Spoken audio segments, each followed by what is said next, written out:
తిరుమల బ్రహ్మోత్సవాలకి బ్రహ్మాండమైన ఏర్పాట్లు చేస్తున్నామన్నారు TTD chairman BR Naidu. ప్రతి ఏడాది కంటే భిన్నంగా ఏర్పాట్లు చేశామని, ఇస్రో సాంకేతికతతో క్రౌడ్ మేనేజ్మెంట్ పాటిస్తామని చెప్పారు.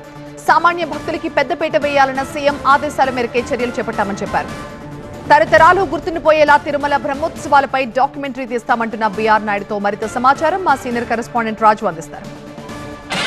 అఖిలాండ కోటి బ్రహ్మాండ నాయకుడి బ్రహ్మోత్సవాలను వేడుకగా జరిపేందుకు టీటీడీ పాలక మండలి సిద్ధమైంది. ఇందులో భాగంగానే పాలక మండలి అధ్యక్షులు బిఆర్ నాయుడు మనతో ఉన్నారు. చెప్పండి, ఈసారి ప్రభుత్వం ఏర్పడ్డాక కొత్త పాలక మండలికి తొలిసారిగా జరుగుతున్న బ్రహ్మోత్సవాలు ఏ రకంగా నిర్వహిస్తున్నారు ఏర్పాట్లు అంటే? ఓం నమో వెంకటేశాయ. బ్రహ్మోత్సవాలు బ్రహ్మాండంగా జరగబోతుంది.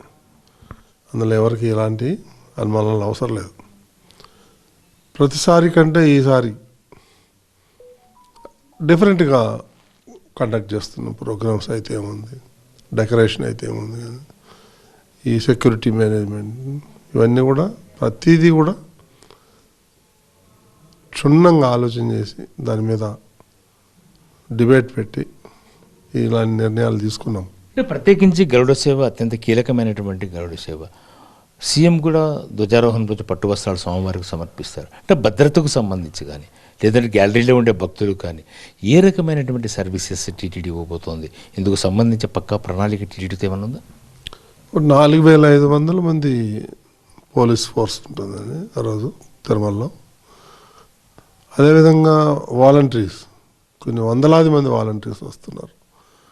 ఎలాంటి అసాంఘిక కార్యకలాపాలు జరగకుండా మేము ప్రతిదీ కూడా అది మానిటర్ చేస్తున్నాం. ఈ వెహికల్ మేనేజ్మెంట్ ఏదైతే ఉందో, పార్కింగ్ అది ఇది ట్రాఫిక్ జామ్ కాకుండా ఎలాంటి వాళ్ళ సహకారం తీసుకుంటున్నాం. వాళ్ళు కూడా వీళ్ళందరూ కూడా ఫ్రీగా బ్రహ్మోత్సవాలకి వాలంటీర్ సర్వీస్ చేస్తున్నారు. వాళ్ళ సహకారం కూడా తీసుకుని అక్కడ ట్రాఫిక్ జామ్ కాకుండా ఎక్కడ పార్కింగ్ పెట్టాలి ఏంటి అనేదాన్ని కూడా ఇవన్నీ చర్యలు తీసుకుంటున్నాం. సామాన్య భక్తులకు పెద్దపీట వేయాలని ముఖ్యమంత్రి గారు ఆదేశం. దానికి అనుగుణంగానే ఏర్పాట్లు చేస్తున్నాం. మేము ఒక 4 నుంచి 5 లక్షల దాకా ఎక్స్పెక్ట్ చేస్తున్నాం గరుడోత్సవం రోజు. దానికి తగ్గట్టుగా మేము ఏర్పాట్లు చేస్తాం. సుమారు 2 లక్షల మంది గ్యారేజ్ అంటే దీంట్లో ఉంటారు కంపార్ట్మెంట్స్లో.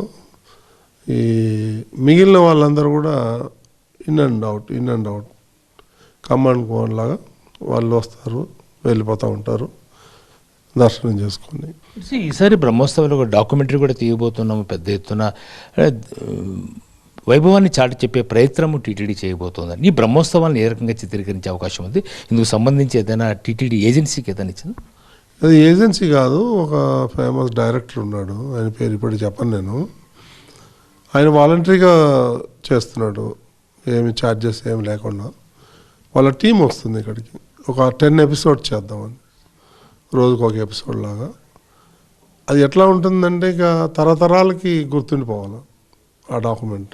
టీటీడీ కోసం ఒక ఆర్నమెంట్ లాగా ఉండిపోతుంది ఆ డాక్యుమెంట్ 10 ఎపిసోడ్లు. అంటే ఖచ్చితంగా ఈసారి కని విని ఎరుగని రీతిలోనే బ్రహ్మోత్సవాల నిర్వహణ జరగబోతుందంటున్నారు టీటీడీ పాలక మండలి చైర్మన్ బిఆర్ నాయుడు. అయితే ముఖ్యమంత్రి ఆదేశం మేరకు ఈసారి సామాన్య భక్తులకు బ్రహ్మోత్సవాల్లో పెద్దపీట వేయడంతో పాటు మెరుగైన సేవలు అందించే లక్ష్యంగానే టీటీడీ సమిష్టిగా పనిచేస్తుందంటున్నారు బిఆర్ నాయుడు.